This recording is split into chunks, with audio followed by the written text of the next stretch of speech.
بله تماشاوان البته ترکیه کشورلاتن هری گرینگ بو باندورین هریمیه تایبتی باندوریا ترکیه لسر گواردن و گواردن و بگمان او پرزگیری کن کل دوره هی و ترکیه پیوندی که استراتژیک دوارن آبوری سیاسی گلک ورانده دی گل هریما کردستان هنه تماشا بکن با که پانوراما مبحث کر سرک وزیرین هریما کردستان شش جاران که سرک وزیران سردان ترکیه کریه هشت شش جاران جی با که فرمی جالی رجب طیب اردوغان سرکومار ترکیه و هات که پیشوازی کرن او بگمان گفتگو سباراتی پیوندین دو علی کومه که بابت پرسان کرنه یا هریدایی بریشان دمجمیران بو یا ایرو بریس مصطفی اوزچلیک سروک پارتی اولاد پارزین کردستان نها لستودگی میوانی منه که مصطفی هم بخیر بین صاحب سپاس بخیر دی سرک وزیرین هرما کردستان سردان ترکیه کر و استانبول لدولما باچل گل رجب طیب اردوغان جویا ده روشو پاندیه دو سردان تیبتی دو توقیت دا چاد بینید ویدمیدا بله وجید اواخد پانوراما ده بحث کرد هرما کردستان هرما که جالیه هم دولت جهانی و هر وهاش عالی دولت ترکیه و هرما فرمی یا فدرال رسمی قبول کردن و هر هفدیتنه جیده چه هفدیتنه رضا سرک مسعود بارزانی چه هفدیتنه رایدار اندی ین هرما کردستان آلا کردستانشی وقت فرمی جالی دولت ترکیه و هاتی قبول کردن اف سربلندی همو کردن جهانیه گلک جارا گوتار و رخنه کن ندجی درباره و هفدیتنا ده تین کردن لی هرما کردستان دوی همو عالی و کس دی قبول بکن که وقت دولتک فدرالی ایلو و ناسنامه خالقال ترکیه پیوندی داتینه و البته ایرو لهرم پیواشوی گلک حساس و پیشاتین گلک گرینگ و جدی هنن چه مثلا دانستندن دولت ترکیه و PKK ده چه مثلا روجاوای کردستان چه روجلات کردستان شر ایران اسرائیل و امریکا هم بری ایران اوانا گش براستی پیشاتین گلک گرینگن دروشک و هاده گرینگیا هرما کردستان جاره کدی درد کف پیش بیامه هفدیتنا دولت ترکیه ده مرب دسپیک ده لگور وید گرینگی و وی روله مرب نرخینه بله البته سرکوماریا ترکیه جی بیاننامه که فرمی هبو صبراتی هفدیتن به هفدیتن که گرینگ وصف کرده بو و تکزی سرانده کرده بو که سروک اردوغان ده بیجان پابندین به پشتوانی کردن حکومت هرما کردستانی اف مسیج گلو گره که چابی خانده دولت ترکیه البته الهرم هز خواهی و اکتورک اساسیه جالی کی ویج باور دکم دوی هفدیتنه ده مثلا پیوندین چکدانینا PKK او پیواژویا کتی بحث کردن محقق بوی مجارک اساسی دوی مسئله ده حال ترکیه گنگشیک هیا عالیم PKK دویج دولت ترکیهش برک گاوین یاسایی نه آویتیه پیواژو نامشه دانستندن نامشن و چکدانینا PKK درنگ کبه دولت ترکیه جید به ناد بیش برک PKK چکدانینه ده مثلا سسکریه پیواژو نامشه هفدیتن سسبونن روشک و هاده از باور دکم رولا هرما کردستان که دسریده جبو چکدانینا PKK دیاره که جه اساسی هرما کردستانه باشور کردستانه و گلک تشل ویدره دقومن او بقومن رو بدن جبر و باور دکم مجار اساسی یک جی بحكم دي جناب تجوي كسروكي بارتي ك باكوري كردستان ايش نزيك في علاقه قلبي برسيه حتى سرك وزير جيك ده تويته كده تدي مخوان دي بيجي ما بحثا في برسيجي كريا ام اليكاري جبو چاره سركنا پرسا كردان و بردام بنا پیواژوي اوا قطاچان هان دركي گلو بله نها پیواژو ته بحث کردن و پارتی اول پرزیدنت کردستان مگلک جارا گوتی ام بخوا چه داخویانی و هلوستن دولت ترکیه چه داخویانی اوجالان ام ویا و گوتارن وان و کریارن حتی ایرو تو دیارده تونه که وقت چاره سریا پرسا کرد و پیواژوی آشتیه گم پینا سبکن جالی دولت ترکیه و زیاده تر حز کن و مسئله بکن پیواژوی مجول کرنه ام وی های مسئله نرن لی جبو چکدانی نه ام همو کردن باکوری کردستان ام پشکریت کن چکدانی نا PKK برجواندی کردن باکور جدایی باشور جدایی روجاوا و روجلات دیجی جبروی حولن هرما کردستان دبی دو عالی مرا بنرخینه یک چکدانین جبو کرداگشا باشی یا دوم به چکدانی نیوه دکار ریا خبات سیاسی سیویل دموکراتیک باکوری کردستان ترکیه به و هرما کردستان جی لگل ویا که اف پرس برین آشتیانه و سیاسی به چاره سر کردن هرما کردستان دوی ام هلوستای و چرچوه ده بنرخینه نه که به پشکریا هر تشتی دکن پشکریا همو گوتارن دولت ترکیه جالانی دکن نه او پشکریا که برین سیاسی آشتیانه به دیالوگی پرسا کرد لترکیه لباکور کردستان به چاره سر کردن اردوغان هما بو رول سروی بارزانی جی کریه د چارچوبه روشا دبره دا که هرما کردستان به عالی بویا سیاست که هفسنگ گرد که بر بگمان بجداریوان هفرکان نکریه دیدم که دا بردام هرما کردستان آرمانجا هر شانجی بویه بله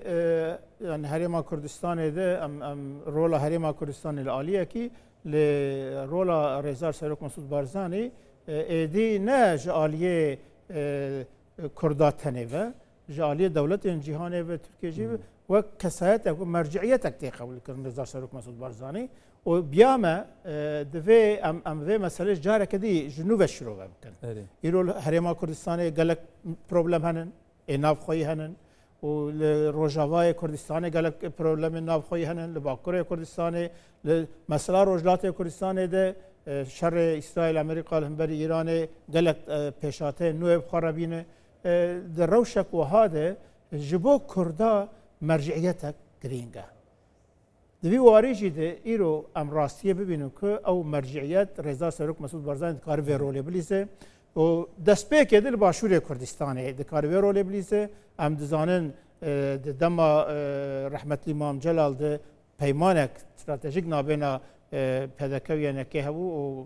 رزدار سروک مسعود بارزانی رزدار مام جلال اوان بخوا ابی دمشاندن ایرو بلکی بار مزن کتی سر پشتو ملین رزدار سروک مسعود بارزانی بکار به هم رولا خو هم رولا مام جلال بلیزو که اول باشور کردستانه لهرما کردستانه او هفکاری و اتفاق و یگرتنا نافخوی پیک بینه لهمبری بغداد جی لهمبری دولت جهان جی کردیک هلوستی بن و هلبته جبو مثلا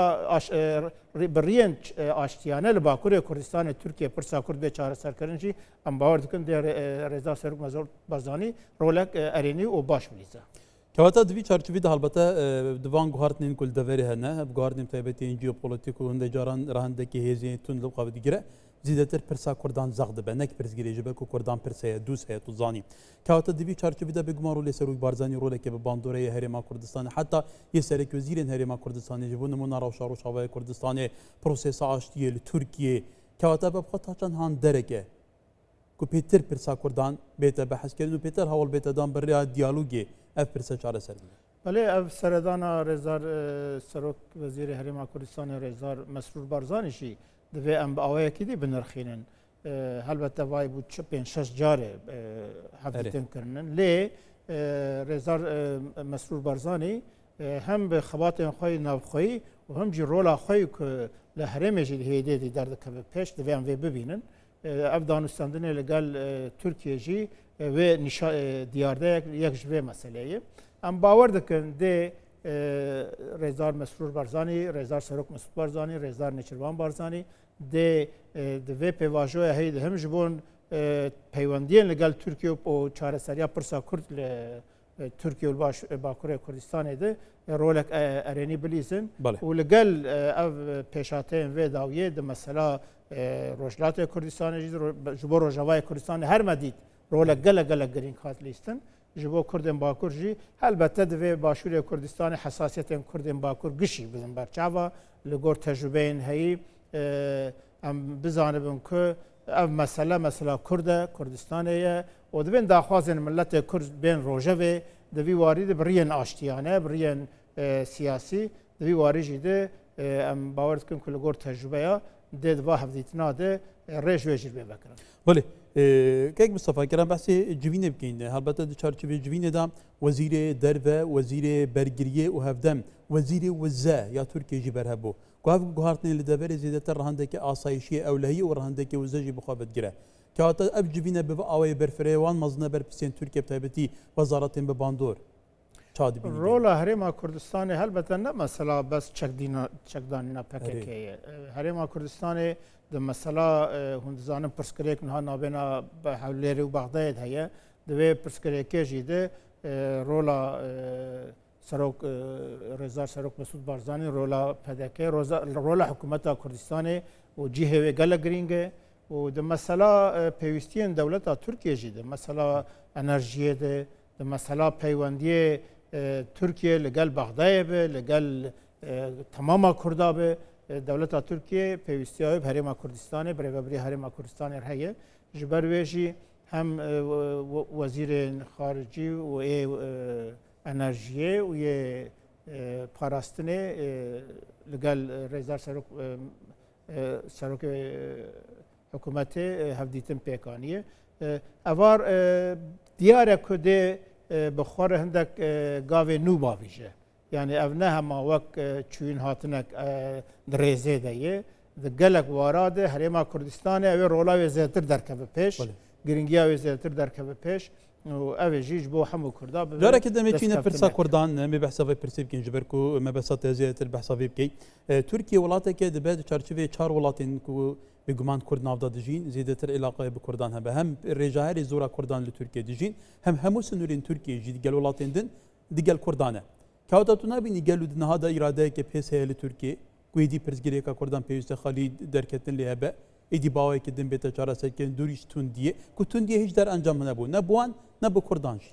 ده مثلا تندیه دو شر و چکداری ده پر زلاله ایدی لباکر کردستان بخود زمین شر چکداری نمابو یعنی PKK بخواد 10 سال تو شرکی وی نمایی شر خوانی بو باشور کردستان و باشور کردستان گلک زرارک جوی شر و دیتن ترکیه جره بهانه چکره که به هفته قراقول الودر دینه با برگه عسکری و بشک باشور کردستان داگر بکه ایدی دیار بویه لترکیه باکر کردستان پرسا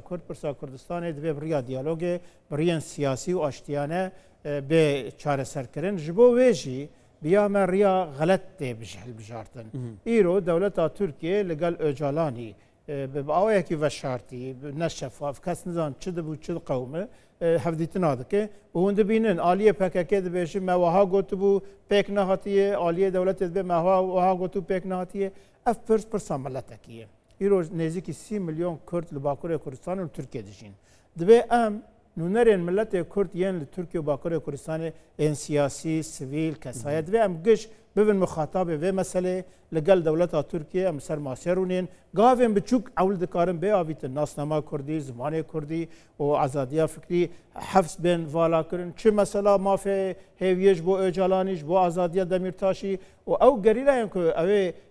چکه خودین با اوه که آزاد بکارم وگرن و البته جبو مافین کولکتیفیان کرده گارن گاف اول به آویتن هیدی کار ام مسئله به ریه به چاره سر کردن باکر کردستان ریا راست اوه لی دولت ترکیه و ریه نبشره لگل اجالانی